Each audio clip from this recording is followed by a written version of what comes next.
All right, I'm not going to speak too much before we go into this speaker who will be joining us for the Healing Takes a Village Summit. But one thing I need you to know is life didn't end when you became a mama, it's just beginning.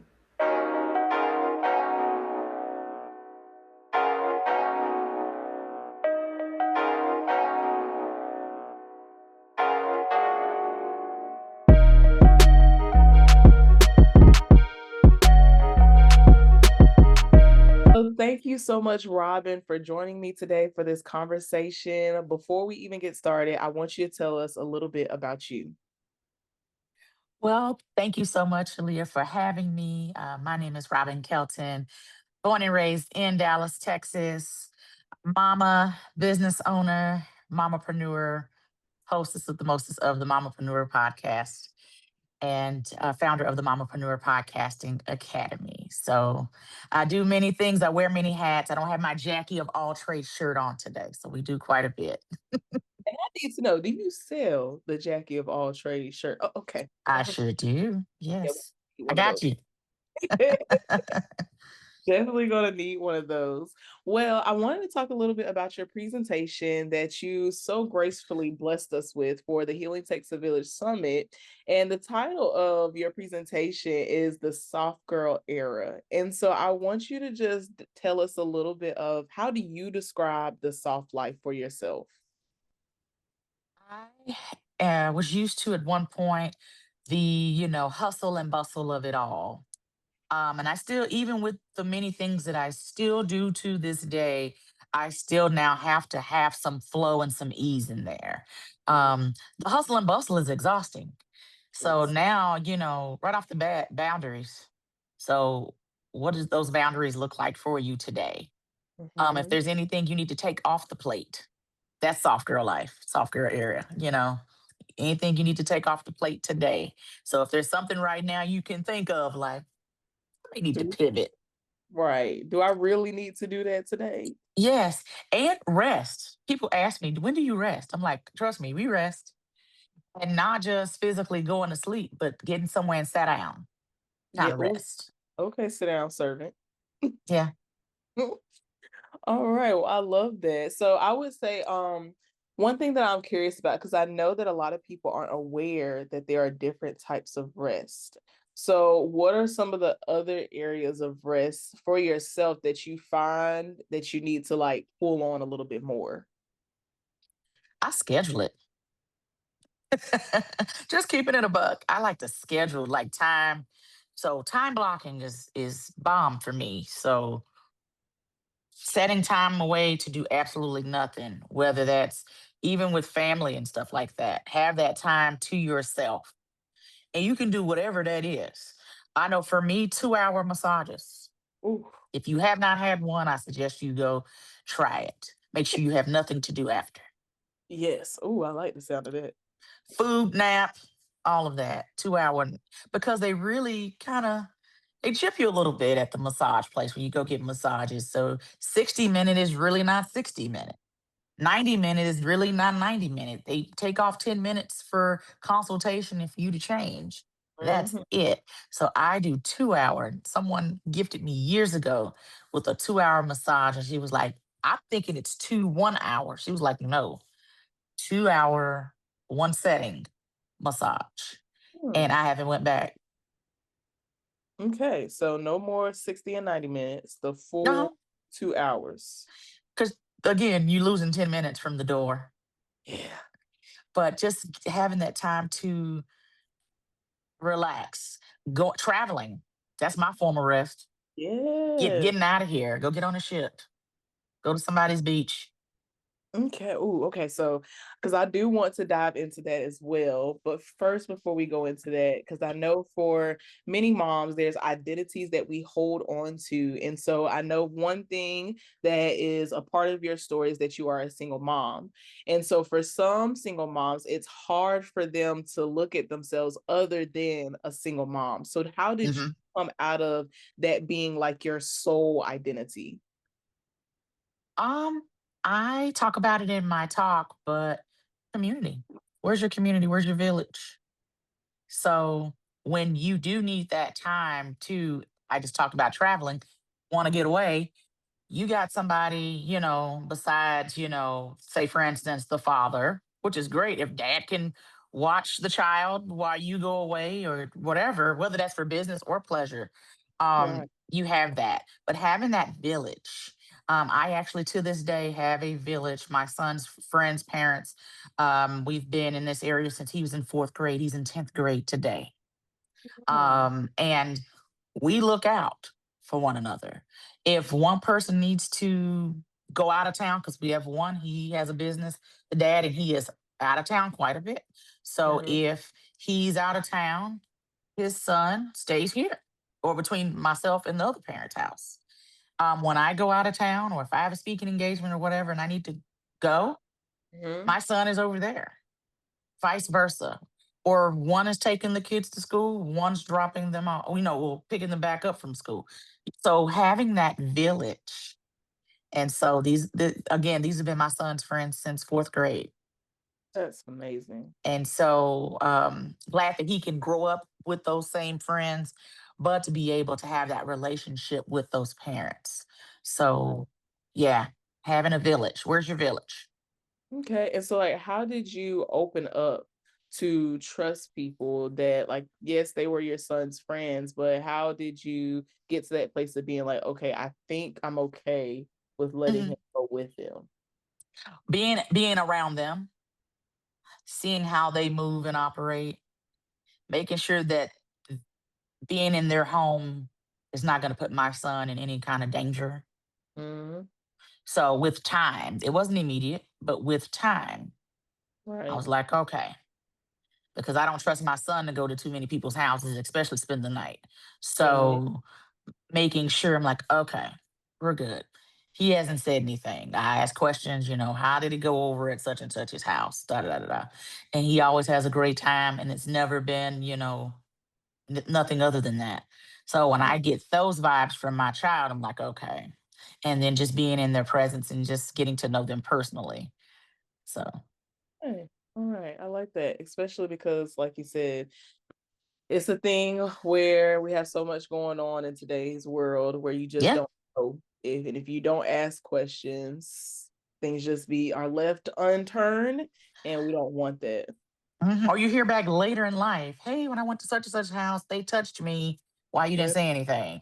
Kind of deal. that's crazy. So, yeah. Yeah. Love that. So there's one key thing that you said, and it was like being around them, spending time with them. And I know that that is a big thing for moms is that once we become moms, we're kind of just like tunnel vision. And it's like, I only see my kid, I only see what's happening in our house. But we have to also remember that we still have to get out and do things so that Hmm. we can build those connections to build that village. Yes, absolutely. Um, you have to. You have to kind of get out of that tunnel vision mode. And so, because again, when they graduate, what you gonna do? Still gonna be trying to catch it up in their life. Yeah, you're not gonna have an identity outside Hmm. of the Okay. babies. We love the babies. We do. And I'm trying so hard not to dig into because guys, a lot of what we're talking about and we're hitting on, Robin touches on in her presentation. So make sure that you register and get your ticket so you can get the full dive. But before I dive too deeply into her presentation, I want to know because this is something that I believe that like a lot of moms, as they're finding their identity, they're learning that they don't just have to be single mom, just mom, they begin to realize, okay, God has a calling upon my life. Yes, But he I want does. to hear your story of how did you know that God was calling you to run a business and start a podcast? I laugh because this story is podcasting was not in my view. It wasn't 5 years ago. It was not in my view. It was the pandemic. I had a Mm, whole nother business and still working a corporate job. I do hair. I've been in the beauty industry for 27 years. So I had a salon suite. And of course, when the pandemic happened, I was working remote at home. And then my salon, they had closed the salons and stuff and everything down in the city in the middle of the pandemic. And so thank God we had the corporate job. at the time. Otherwise, I would have been like a lot of those ladies at the suites where they had no income coming in for 4 months. And so a lady, I do other things. So a lady found me promoting Mary Kay because I've been a Mary Kay consultant for 17 years, um, promoting it in a Facebook group during the pandemic because we at the house, but UPS was still working. And so I was like, all right, let's promote Mary Kay in some groups. We not doing nothing but sitting at Mhm. home, but you still got to get your skincare together. And so lady found Right. me promoting it and I responded. She was like, when the doors of the city open back up, I'm going to have a networking event. And it'll be women from all over town invited. Can you provide samples? So a Mhm. month later, the city opened back up. I gave her the samples. I bought a ticket to the event so I can go and physically support in person. Went, met ladies, different walks of life, business, and I go home. Well, not knowing that my name and business card was in a swag bag drawing for a free spot to come onto a podcast. This person helps me today with my show. Oh, wow. And I laughed and I said, well, next time let that be the lottery, but that's another story. And so, yep, I said it. And so I went and I did the show. And she was like, hey, you can chime in after your spotlight. They talk about current events. I did just that. And then 3.5 months later, she was in my DMs again, say, well, hey, I'm thinking about expanding the platform. Would love for you to be a host on my show with her and other hosts or host my own. And I chuckled and I'm like, but remembering asking God earlier that year, put me in places, spaces, provide opportunities that can come from you and not me. And then here he come a couple months later with this opportunity. And told who is now my friend, hey, give me a minute. Let me think on that. Then the good Lord giving me that 3 a.m. two-finger tap. Like, get up, man, get up. And I came up with the name of the show, which is the Mamapreneur Podcast, where I get to spotlight women-owned businesses from all over the world, giving them growth and exposure for their brands while building community. So we have that. So what went to let's just see to now 96 episodes, 4.5 years later, My God.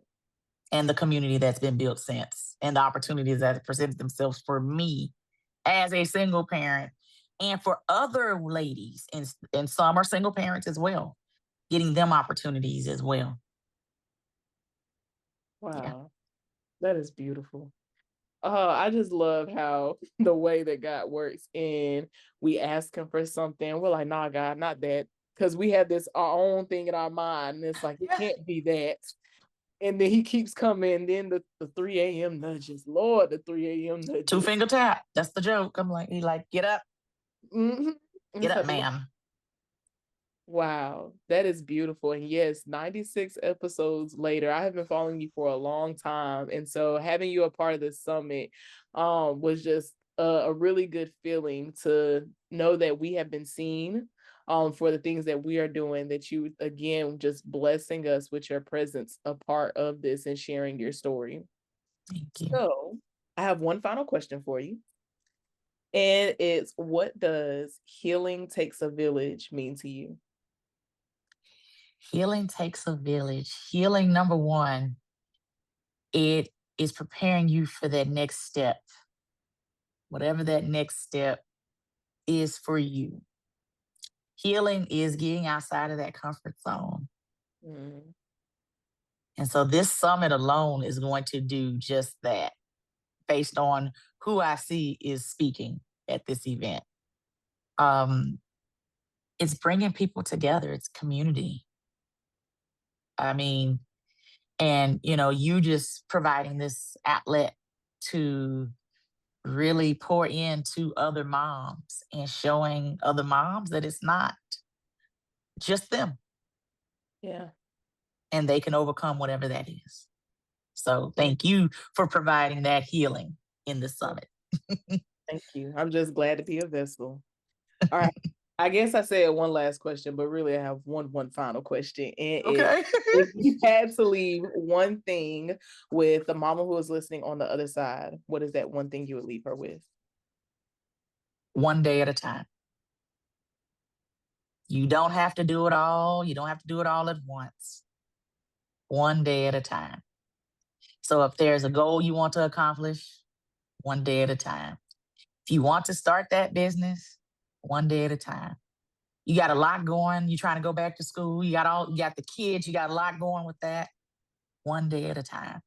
God is with you the whole way. Amen. Thank you so much, Robin, again for joining us for this interview.